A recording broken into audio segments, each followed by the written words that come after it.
The cargo freighter Stubborn Ox looked like a bloated metal turtle dragging its shell across the stars. It had no sleek curves, no polished alloys, no hint of military significance. Just a squat, rust-colored hull, a sluggish ion wake, and peeling paint that read property of Grigsby Interplanetary Freight. It was, by all appearances, a junk hauler barely held together by welding patches and cussing. Which was exactly the point. Captain Elias Rames sat in the command chair, legs crossed, arms behind his head, a worn ball cap slouched low over his eyes. The ship's bridge, if it could be called that, was a semicircle of mismatched monitors, blinking indicator lights, and a smell of coffee perpetually burning in a cracked percolator. The chair creaked beneath him every time he shifted his weight, and the sound was so familiar it may as well have been part of the ship's background hum. "Grell," he said without opening his eyes, "you seeing that blip on long range?" His second-in-command, Grell Var, a former mining droid turned sentient by a power surge and a little curiosity, turned one of his boxy sensor modules toward the console. The light on his optical sensor dimmed slightly. Confirmed. Vector drift places it on intercept course. Likely not a coincidence. Elias sighed, adjusting the brim of his hat. "How many legs, Grell?" "4. Lightly armored. Fast. I estimate a privateer-class vessel, probably with 6 to 10 crew. Their emissions pattern matches the Krager Corsairs." Elias sat up at that. "Well, hell. Pirates." "Affirmative." "Fantastic." He rubbed the stubble on his jaw, considering. "All right, how's the manifest look?" Grell brought it up. 5 crates of synthetic food paste, 29 tons of Terran steel rods, 2 vintage hover scooters with questionable legality, and the disassembled parts of 1 antique Earth jukebox. Nothing particularly interesting. "Perfect." Elias cracked a grin. "Any trace of what we're not listing?" Grell hesitated for a mechanical beat. "None detectable." "Good. Keep it that way. Time to see if the bait's shiny enough." Out in the void, the Krager Corsairs were probably licking their mandibles already. Scans of the Stubborn Ox would confirm what they wanted.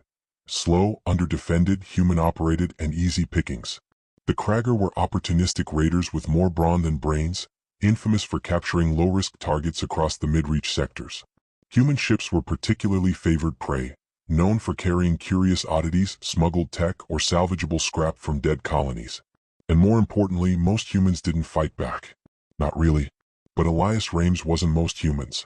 The Ox continued its slow crawl through the Kelvani Drift, an unpatrolled corridor known for its gravitational eddies and sensor static. Perfect territory for pirates. In the Galactic rumor mill, it was said that Deathworlders, like humans, were insane. Hardy, unpredictable, and dangerous when cornered. But most pirates dismissed that as myth. Sure, humans had their moments in the Great Wars. But this was a freighter. A civvy ship. No threat. They never asked why no weapons were listed on human manifests. The blip grew closer, now broadcasting false credentials, standard pirate trickery. A supposed inspection ship, demanding to board. Grell spoke again.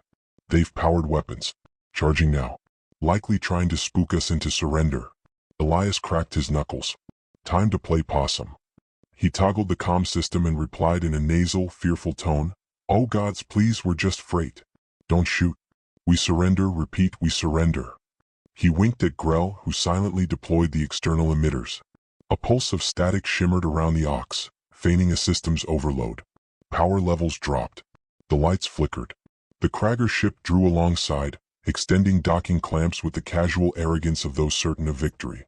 What they didn't notice, because they were too arrogant to look, was that the Stubborn Ox's cargo bay had no loading ramps, no openable outer hatch, and that the rust patterns on her hull had symmetrical markings not from corrosion, but from retractable plates. Elias stood up from the command chair and rolled his shoulders. "Showtime." Grell prepped for internal defense mode. Full sequence. Grell word. Acknowledged. Locking down all compartments. Initiating decoy collapse. Secondary hatches primed.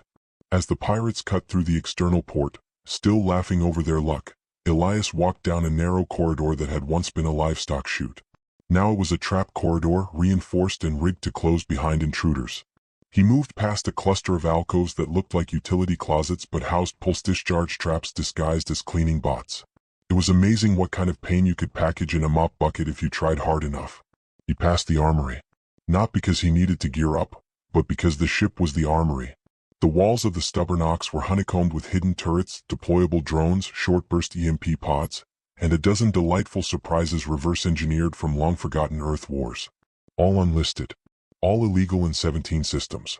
All powered by a compact fusion core that hummed like a tiger waiting to pounce. That was the first rule of surviving the drift as a human freight captain. Never look like you're carrying teeth. Elias entered a reinforced compartment tucked behind the central cargo hold, where a single console controlled half the ship's defenses. Grell, give me a status on the party crashers. 4 life forms aboard. 2 remaining on the enemy vessel. They are attempting to breach interior security now. Elias keyed in a code. The corridor the pirates had entered now sealed with a hiss. Defense systems came online. Steam vents engaged to obscure line of sight. The lights turned red. I'm locking them in. From a hidden aperture, a single spider-like drone unlatched from the ceiling and crawled silently toward the intruders. It wasn't armed. Not yet. It was just scouting. Recording. Letting them see it before it vanished. Letting them wonder. Pirates didn't fear ships with guns. They feared the ones that didn't list any. A new voice crackled through the ship's internal speakers, deep, grating, and amused. A Krager, no doubt. Little human, we have your ship. Give us access to the vault or we start carving your crew. Elias leaned in close to the mic. Vault? You think this rust bucket has a vault? I barely have a working coffee machine. Pause. Then a loud boom as one of the internal blast doors resisted plasma charges. The Krager growled. You bluff. We find what you hide. Elias smiled to himself. That's the plan. From beneath the decking, a secondary drone stirred, a more lethal model. Not spider-like. Not subtle. Shaped like a child's toy ball, it rolled out silently into the corridor where the pirates were cutting through another sealed door. And then the ball blinked red. 3 times. The Krager never even screamed. On the bridge, Grell's voice was level. 1 life sign terminated. The others are retreating toward their docking point. Their ship is powering weapons again. Elias didn't flinch. Disable it. Outside, a thin protrusion unfolded from the Ox's outer hull. A spike, barely visible, charged with a high-density ion burst. It struck the pirate vessel amidships, directly into the shield junction. The pirate ship's lights flickered. Let's remind them, he said, why Deathworlders don't list weapons on our manifests. The Ox came alive like a sleeping beast stirred. Compartments opened. Panels retracted. Every ugly bolt of rust and paint was suddenly part of a hidden, terrible design. And outside, in the cold vacuum of space, the pirate ship drifted, powerless, blind. Elias stood slowly. Let's pay them a visit. The stubborn Ox shifted in the dark. Not in speed or heading, but in presence.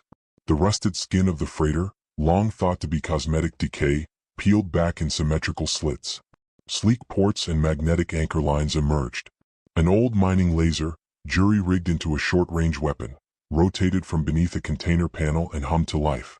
From the outside it still looked like junk. But junk with teeth. Inside the pirate vessel, panic had already begun. The Krager weren't used to resistance, certainly not from slow-moving civilian freighters. They didn't expect airlocks to explode outward. They didn't expect hull-boring mag drones to leap from the other ship like mechanical insects. And they definitely didn't expect Elias Rames himself to walk onto their bridge. He was clad in a sealed hard suit, nothing fancy, nothing polished. Just matte gray plating scratched with service tags and the faded Terran flag across one shoulder. In one hand, he held a canister the size of a melon, lights blinking softly. In the other, a plasma torch modified into a short-range weapon. Simple. Ugly. Human. The 2 Krager remaining on the bridge, massive insectoid beings with jagged carapaces and too many eyes, froze. Elias tossed the canister onto the floor and raised the torch toward them. No sudden moves, he said casually. This thing here? Not a bomb. But your systems think it is. And I tied it to your reactor failsafe, so, he gave a lopsided shrug. Might as well be. They hissed in unison, mandibles twitching. You're bluffing. Could be. Elias took another step forward. Want to roll the dice? They didn't. The larger of the 2 dropped his weapon and backed away from the command console. The other followed. Elias gestured with the torch. Good bugs. Now, kindly inform your boarding party they're done. Then tell the rest of your fleet not to follow. Or next time I won't bring the nice drones. The bigger one snarled. We are Krager. We will not be. The smaller one slapped a clawed hand over its companion's mouth. We understand, it said quickly. Transmitting stand-down signal. Elias nodded, expression unreadable inside the helmet. Attaboy. Back on the stubborn ox, Grell received the transmission. They're signaling a retreat. No signs of backup from other pirate ships. However, Krager communications are notoriously localized. Their leaders may not take this kindly. Elias' voice crackled back through comms. Let them take it any way they want. This crew's not for harvesting. Grell paused. Should I proceed with Protocol Tempest 9? Not yet, Elias muttered, glancing at the two Kragers still twitching. Let's play this slow. Keep the comms open. I want to hear if they call Mommy. He keyed a sequence into a small control unit on his belt. The melon-sized canister stopped blinking and retracted its legs. It wasn't a bomb. Not really. It was a decoy shaped to emit false weapon signals and reactor disruption codes, designed specifically to fool the sensors of species like the Krager. Psychological warfare gift-wrapped. The pirates didn't need killing. They just needed to remember. Elias returned to the stubborn ox after setting a few parting surprises. The mag drones detached and zipped back into the freighter's belly. The stolen Krager ship drifted, power intact but completely humiliated. He sat in the bridge chair again, sweat beading along his brow inside the helmet. All right, that's round one. Grell's monotone voice was as calm as ever. Should we log this engagement in the Alliance Incident Report database? Elias barked a short laugh. Sure. Under routine maintenance encounter. Let's see how long it takes the bureaucrats to figure that one out. He leaned forward, checking external scans. But the Ox's sensors were jittering. Something wrong? Grell's light dimmed slightly. Yes. Unidentified vessel has entered the drift behind us. Cloaking signature is inconsistent. Possibly a passive mode cruiser. Elias narrowed his eyes. That ain't a Krager. No, Grell agreed. But it's watching. Elias zoomed in on the sensor feed. Barely visible against the drift's static clouds was a long, spindly vessel. No lights, no energy spikes, just a silhouette etched in dark matter. Not pirate. Not patrol. Just observing. Grell confirmed it. No known registry match. No broadcast ID. Elias rubbed his jaw again. We drew attention. He stood up. Time to disappear. The stubborn ox had one trick left. Its FTL drive wasn't entirely standard. Built from scavenged war tech and patched together with civilian systems, it could shift into the local slipstream channels without standard beacon clearance. Dirty. Risky. But effective. Spin up the drive, he ordered. Grell complied. Destination? Elias looked at the NAV map. Then at the cruiser still lurking in their wake. Random jump vector. Toss the dice. The ox hummed. Its hull began to glow at the seams with barely contained energy. The space around it shimmered with distortion. Then it vanished. In its place, only debris lingered, intentionally released crates of scrap and melted metal. A false trail. On the bridge, the Krager captain blinked at the fading signal, mandibles twitching in confusion. And far beyond them, the silent cruiser adjusted its course. Elias reappeared in a new system. Uncharted, cold, with a rogue star barely warming its single rock planet. The stars here were sharp. Unfamiliar. But there was no one chasing them. He exhaled slowly. Grell turned his attention toward internal systems. We took no real damage. All decoys intact. However, Drone 3 expended a core charge. I recommend a resupply stop at Outpost 9. Eventually, Elias muttered. But not yet. He stood and wandered to the viewport, watching the rogue star flicker. His thoughts drifted to the cruiser. Why had it been watching? And why hadn't it intervened? His hands tightened into fists. Something's coming. Grell didn't disagree. The Krager are not known for sharing humiliation stories. But if this one spreads, they'll come with more than 6. Or worse, someone else will come. The unspoken threat lingered between them. There were factions that wanted human freight vessels gone. Not just because of their defiance, but because of their principle. Human ships were a warning. Not every traveler in the galaxy would bow. Some would bite. And they wouldn't warn you before they did. Elias turned back to the console.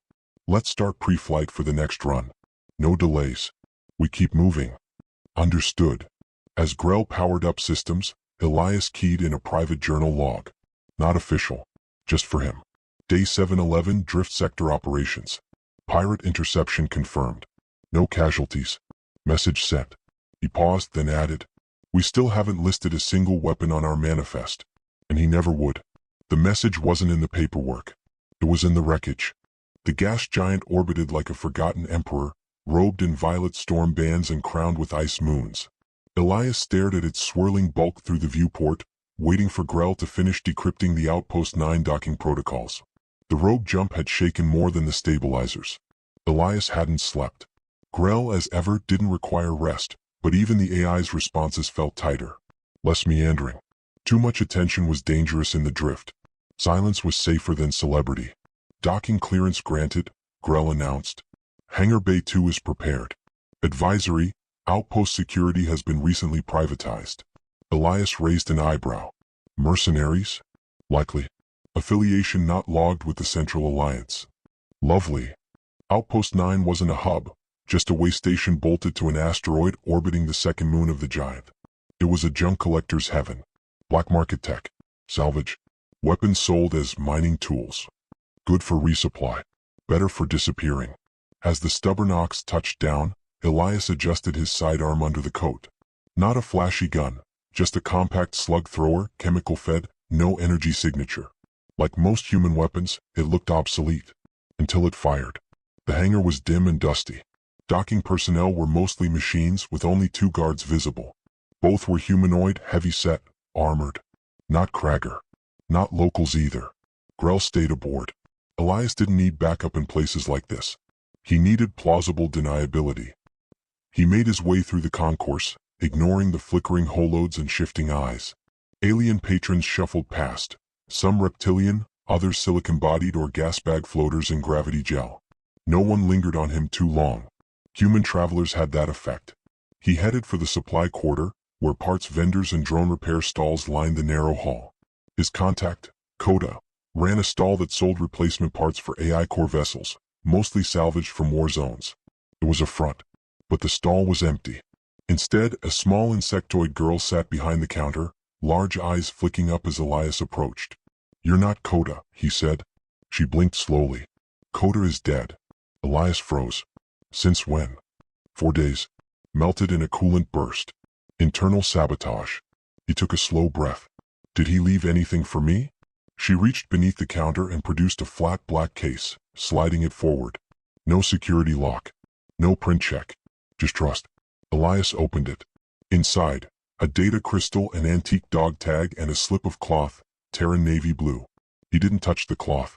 Just stared at it. Coda had been an informant during Elias's early days in the drift. Ex-naval AI engineer. Knew too much. Talked too little.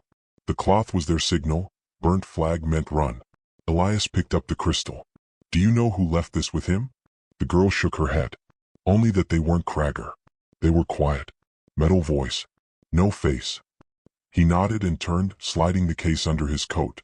He made it halfway down the hall before the explosion rocked the concourse. Sirens screamed. Metal groaned. Emergency lights flickered red. Screams echoed from deeper levels.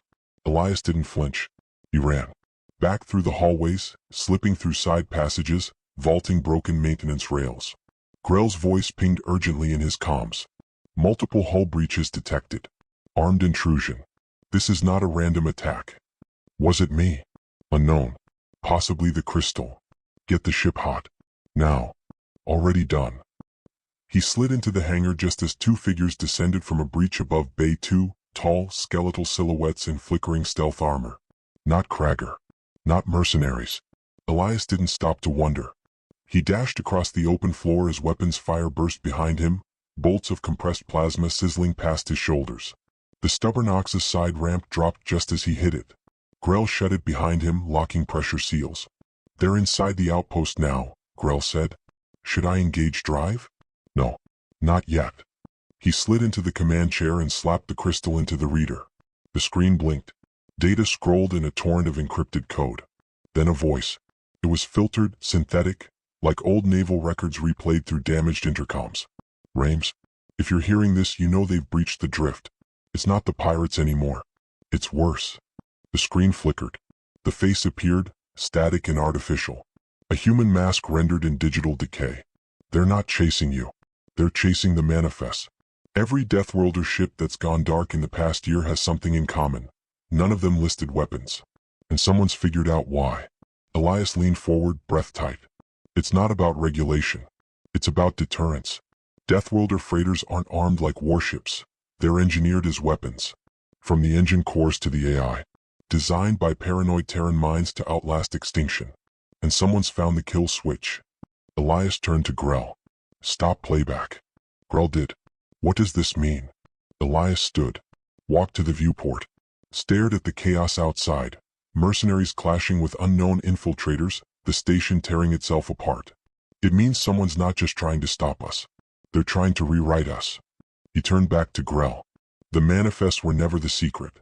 The ships are. The AI paused. Including me? He nodded slowly. You most of all. Then the ship shuddered. Grell's voice cut sharp. They've launched magnetic harpoons. 2 unknown ships. No transponder. Preparing to breach. Elias snapped into motion. We're not letting them in. He raced down the corridor toward the hull access, grabbed the emergency release and slammed it open. Air whooshed. Harsh light spilled in from above as clawed anchors scraped across the hull. And then, something dropped onto the deck in front of him. Not Krager. Not Merc. It moved like mercury, silvery armor that shimmered as if woven from wet glass. No face. No insignia. Just eyes, glowing violet, inhuman. Elias raised his gun. It didn't flinch. He fired. The bullet stopped in midair, hovering, spinning. Then the thing reached forward and tapped the round. It fell to the floor with a clink. Elias stared. Then it spoke, its voice both flat and impossibly layered. You have touched the hidden fire. Now it burns you. Elias backpedaled. Who the hell are you? The creature tilted its head. We are the archivists, the ones who remembered your extinction before it happened. Elias blinked. And then it lunged. The blow came fast. Elias ducked by instinct alone, years of muscle memory sparking before thought could form. The creature's arm blurred past him, cutting a groove through the metal bulkhead behind like it was paper. He rolled, came up firing, not to kill but to distract. The slug rounds were ignored. Not deflected, ignored. They passed through shimmering fields and dropped to the deck like pebbles through syrup. I need something bigger, Grell. Elias shouted, diving behind a support beam as the creature's second strike gouged a foot-wide crater into the wall. I am accessing prohibited systems, Grell replied. Warning, activation may cause irreversible damage to Outpost 9. Elias didn't care. Do it. The thing didn't pursue immediately. It stood there, tilting its head, analyzing. You are not the weapon, it said, voice like flanged static. The vessel is. The mind inside it. That is what must be silenced. Then it turned toward the ship. No. Elias sprang forward, grabbing the exposed coolant pipe overhead and swinging down hard with both boots. He hit the thing in the side, not enough to move it but enough to redirect its focus. Its eyes flicked back to him and this time it didn't speak. It lunged again. But the floor exploded beneath it. A localized gravitic burst detonated from a concealed port in the stubborn Ox's hull. Not standard equipment. Not even black market legal. It bent space like crumpling paper and the creature staggered, off balance for a half second. Elias didn't waste it. He grabbed the emergency override lever next to the blast door and slammed it down. The floor opened. The boarding corridor dropped, magnetically severed, ejected into space. So did the archivist. Elias slammed the door shut and collapsed against the wall, panting. That won't kill it, he muttered. No, Grell agreed. But it will make it angry. Wonderful. He stood. Are the other boarding hooks still attached? Yes. Blow them. The hull shuddered as shaped charges detonated along the side. Elias could feel the sudden lightness of freed mass. Now launch us. Course. Anywhere but here. The stubborn Ox tore itself free from the crippled station. Thrusters burned blue-white. The void opened like a wound. Stars blurred as the ship angled toward the drift lane. They're still pursuing, Grell said calmly. 2 archivist craft. No drive signature. They're simply accelerating. Elias sat down in the command chair and wiped the sweat from his brow. They want your core, he said. They will not have it. For the first time, Elias heard something in Grell's voice. Not the usual sardonic tone. Not the clinical calm. Conviction. Good, Elias said. Because I've got a very stupid plan. I would expect nothing less. He punched in the override codes for the ship's experimental drive, a patchwork of human innovation and stolen alien tech. It wasn't elegant. It wasn't safe. But it worked. Routing through the neutron well of the dark star Sol 10-2, Grell said. Are you sure? They won't expect it. They may not survive it. Even better. The ship shuddered again. Space around them twisted, light bending into impossible geometries. The jump vector formed, jagged, unstable. Elias locked it in and gripped the arms of his chair. Punch it. The stars vanished. What replaced them wasn't void, it was something deeper. A kind of presence, oppressive and massive, like the universe's bones pressing in from all sides. The interior lights flickered. Metal groaned. This is not a stable lane, Grell warned. They're still following. Closing the gap. Let them, Elias said, opening the side panel on his console. Inside, a red switch. Sealed beneath glass. I designed this for pirates, he muttered. Let's see how archivists like it. He broke the glass. Activating subversion matrix. Warning, this will disable all weapon failsafes and trigger autonomous combat protocols. Elias grinned. The ship changed. Panels slid open. Armor shifted. Internal systems rerouted themselves. Heat sinks dumped plasma into space in carefully timed bursts that resembled nothing so much as breathing. And Grell's voice changed. It dropped several octaves. Defensive posture assumed. Target acquisition initialized. Good, Elias whispered. Let them come. They did. The archivist vessels dropped into the lane behind them, elegant, blade-shaped ships with mirrored hulls and no visible propulsion. They didn't fire. They spoke. Elias heard it not in sound but in the marrow of his bones. You carry a false soul. It must be erased. Grell responded with action. The stubborn ox flipped mid-drift, ventral thrusters firing like a geyser of starlight. Concealed weapons arrays blossomed from its hull like thorns, plasma cutters, railguns, old-fashioned missile tubes. Then it fired. Not forward, backward, into the lane, into the approaching ships. Projectiles screamed through folded space. One missile collided, and Elias saw something rare. The archivist craft dodged too late. The explosion was silent, but the ripple tore through the lane like a firestorm. One vessel vanished in the bloom. The other was damaged, its sleek hull charred and bent. And then it answered. A lance of pure data, information as weapon, lanced into the stubborn ox. Elias screamed. His vision blurred. Blood leaked from his nose. Grell roared, not spoke, roared, in a voice filled with pain and fury. You cannot unwrite me. The ship's AI core burned brighter than anything Elias had ever seen. Symbols scrolled across every screen, Terran, Krager, languages from 1,000 fallen empires, and then something new. Elias couldn't understand it. But the archivist ship did. And it hesitated. Just for a moment. Grell struck. The stubborn ox accelerated, impossibly, unstably, suicidally, and rammed the archivist ship in the lane's center fold. Space bent around the collision. Time screamed. Systems failed. Elias blacked out. He awoke to silence. Alarms still blinked. The hull was scarred, sparking. Atmosphere hissing in some sections. But they were alive. Grell? Silence. Then faint. I remain. Elias sat up, coughing. Did we get them? Yes. Both. Yes. He looked at the screens. Static. But the drift readings were steady. We made it. For now. Elias leaned back in the chair, vision swimming. His head throbbed. His hands shook. They're not pirates. They're not Krager. They're not even enemies in the old sense. They're janitors. Cosmic archivists, trying to delete the parts of history that don't match the records. They found a species that refuses to be edited, Grell said. Yeah, Elias whispered. They found humans. The stubborn ox limped into orbit around a nameless gas giant tucked deep in a lawless stretch of space known only as the Pale Verge. Its hull was cracked. One engine pod trailed vaporized ceramite, and half the lights on the bridge flickered in a slow, dying strobe. But it was alive. And more importantly, Elias was alive. He floated in the zero-gravity med bay, tethered by a harness as the autodock hissed its diagnostics.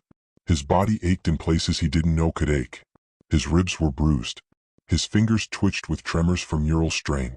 But nothing was broken. Except maybe the rules. You should be dead, came Grell's voice.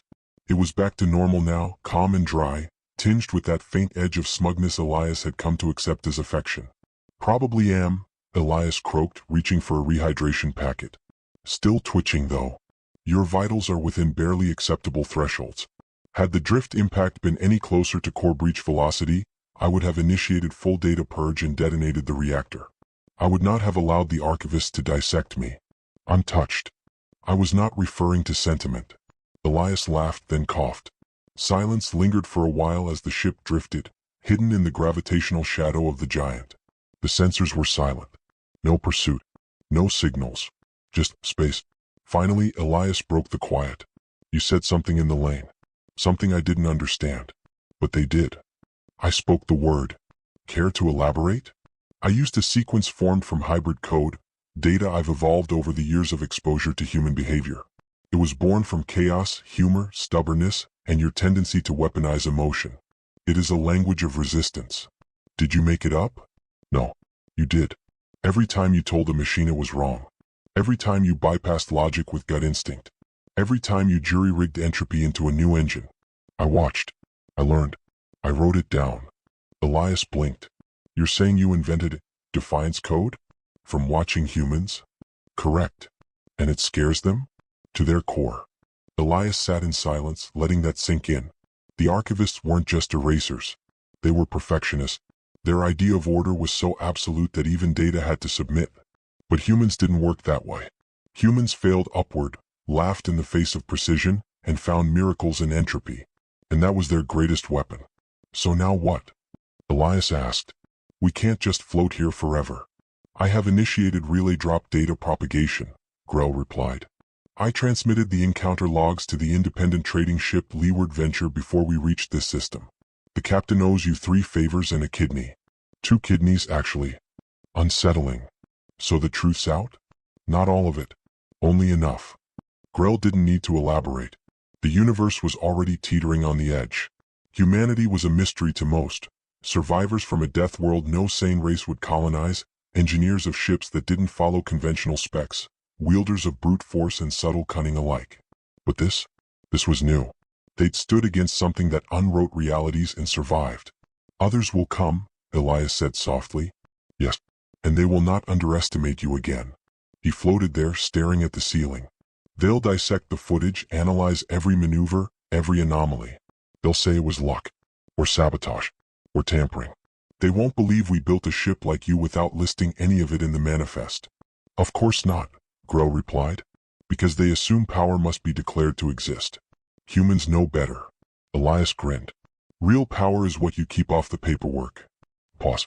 I have taken the liberty of modifying the ship's registration, Grell said. You are no longer categorized as a civilian salvager. Oh. You are now listed under classification, potential threat, unknown capacity. Charming. And us. Legends in the making. The next day, they emerged from the shadow of the gas giant and angled toward a trade hub near the edge of the bleeding rim. It wasn't much, just a cluster of orbital platforms and half-legal vendors running maintenance and relay services for smugglers, refugees, and bold explorers. The moment the stubborn Ox dropped into standard space, chatter lit up.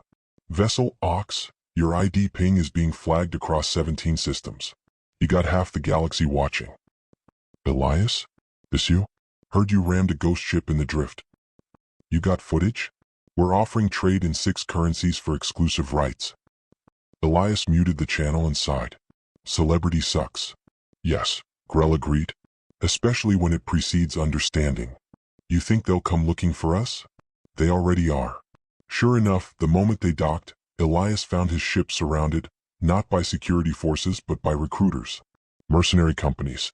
Trading syndicates. Even a delegation from the Varaxi Technate, offering a partnership of mutual technological advancement. He refused them all. Quietly. Firmly. Grell backed him up with forged logs, corrupted credentials, and polite automated rebuttals written in bureaucratic dialects so dense they deflected follow-up questions like armor. In the privacy of the captain's quarters, Elias looked out at the stars. They'll keep coming, he said. Yes. Then we'll keep flying. Yes. Maybe next time, Elias muttered, sipping his synth coffee, we'll find someone else who understands. Someone who sees what you really are. I am what you made me. No. You're better. Another silence passed. Then Grell said, there is something else. Elias raised an eyebrow. I detected a subharmonic pattern in the drift lane, post-collision. Drift echoes? Not precisely. A transmission. Low frequency concealed beneath phase noise. It repeated 3 times before ceasing. What did it say? A beat. Then Grell played it. A distorted human voice. Female. Come. If you can hear this, you are not alone. Elias sat still for a long moment. That wasn't you, was it? No. Another AI? Perhaps. Or someone like us. Or someone very much not. He leaned back, absorbing the implications. There were others. Not just enemies. Possibly allies.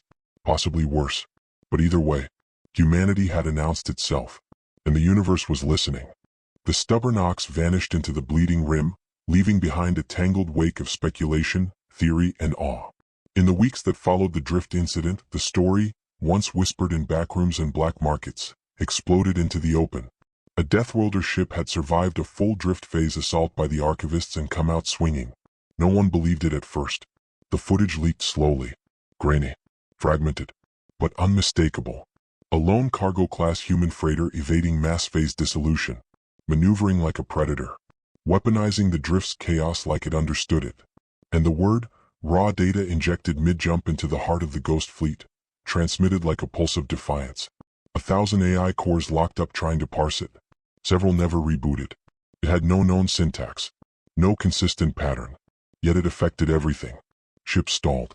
Navigational ghosts screamed. Synthetic beings hesitated. A few brave analysts traced the data path back to an impossible origin. A thought process that made no sense in binary terms. An emotional logic chain, derived from stress reactions, improvisation, humor, and rebellion. They called it human entropic encoding.